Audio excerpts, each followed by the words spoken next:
isang babaeng byuda ang may iisang anak na lalaki. Lumaki ang anak na ito na masipag at matalino. Hanggang sa dumating ang panahon na siya ay nagkaroon ng malaking kumpanya at kayamanan. Welcome to this channel.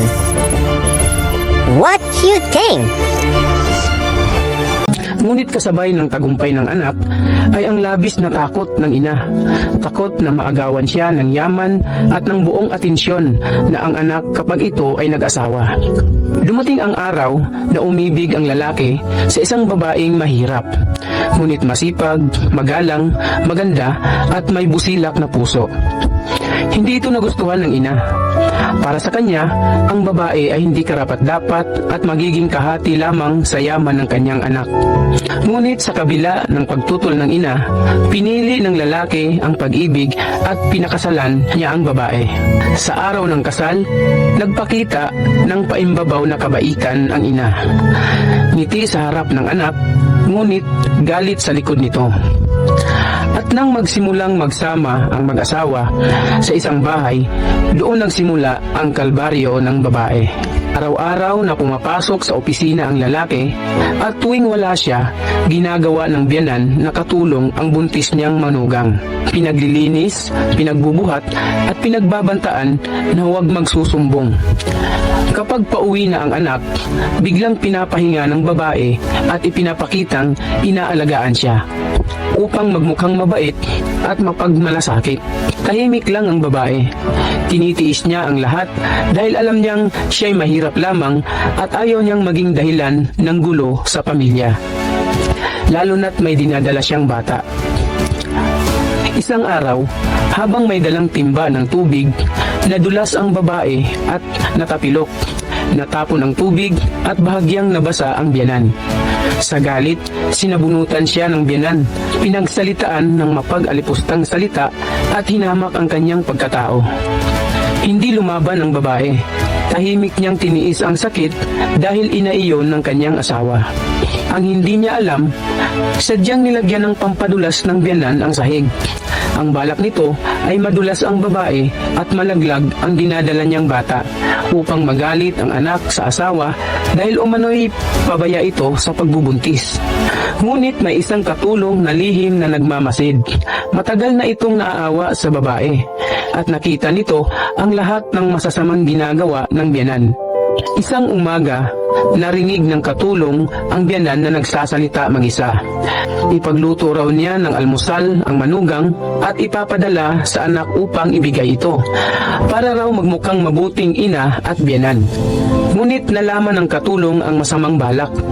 Ang pagkain ay may halong lason upang mamatay ang bata at pati ang babae. Agad na ipinaalam ng katulong ang lahat sa babae. At sa pagkakataong iyon, naglakas loob na rin ang babae na sabihin ang katotohanan sa kanyang asawa. Masakit, mabigat, at puno ng luha ang pag-amin. Ngunit pinaniniwalaan siya ng lalaki.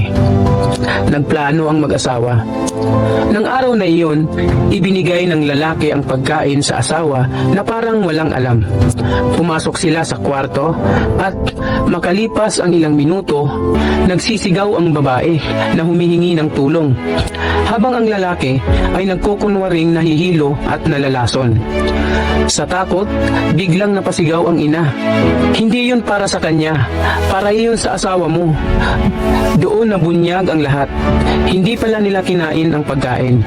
Nagkunwari lamang sila upang mapaamin ang biyanan. Sa sandaling iyon, gumuho ang mundo ng lalaki. Ang ina na kanyang pinagkakatiwalaan ay siya mismong nagnanais pumatay sa kanyang asawa at anak. Humingi ng tawad ang lalaki sa asawa. Humingi siya ng tawad dahil hindi niya nakita ang paghihirap nito, dahil naging bulag siya sa katotohanan, at dahil mas pinapaniwalaan niya ang imahe ng isang mabuting ina kaysa sa luha ng sariling asawa. Sa araw ding iyon, pinaalis niya ang kanyang ina sa bahay at pinaghahanap ng ibang matitirhan. Pinili niyang ipaglaban ang asawa at ang pamilyang binuo niya. Mula noon, nagsimula ang buong buhay ng babae hindi na bilang tahimik na biktima, kundi bilang asawang pinaninindigan at inang pinoprotektahan. At matapos palayasin ng kanyang ina, agad na lumipat ng tirahan ang mag-asawa. Isang tahimik at payapang bahay na malayo sa alaala ng sakit. Doon unang naranasan ng babae ang gumising ng walang takot, walang sigaw at walang luha. Araw-araw ay inaalagaan siya ng kanyang asawa, pinagbabawalan siyang gumawa ng mabibigat na gawain at sinamahan siya sa bawat check-up. Sa unang pagkakataon, nararamdaman niyang hindi na siya nag-iisa. At samantala, ang biyanan ay tumira mag-isa. Unti-unting lumalayo ang mga taong dating dumidikit sa kanya dahil sa pera. Nang mawalan siya ng kontrol at kapangyarihan, doon niya napagtantong mali ang kanyang ginawa. Walang pisikal na parusa ang dumating, kundi ang bigat ng konsensya at pag-iisa na mas mabigat pa sa anumang parusa. At dumating ang araw ng panganganak. Sa loob ng ospital, hawak ng lalaki ang kamay ng asawa habang pinapawi ang takot nito. Isang malusog na sanggol ang isinilang, isang simbolo ng bagong buhay, bagong simula at pag-asa. Napaluha ang lalaki habang yakap ang kanyang anak. "Salamat," mahina niyang sabi sa asawa, "dahil hindi ka sumuko." Makalipas ang ilang buwan, humingi ng tawad ang ina. Hindi ito madaling tanggapin, ngunit pinili ng mag-asawa ang katahimikan at malinaw na hangganan. May kapatawaran, ngunit hindi na muling magbabalik sa dati. Ang biyanan ay tinulungan lamang sa sapat, ngunit hindi na binigyan ng kapangyarihang manakit muli. Lumaki ang bata sa tahanang puno ng pagmamahal. Ang babaeng minsang minamaliit ay naging matatag na ina at asawa. Hindi na siya tahimik, natuto siyang magsalita, pero may kabaitan pa rin sa puso. At ang lalaki, sa kabila ng kayamanan, ay natutong ang pinakamahalagang ipaglaban ay hindi pera, kundi pamilya. Ang kwento nila ay patunay na ang kabutihan ay hindi kahinaan. Ang katahimikan ay may hangganan.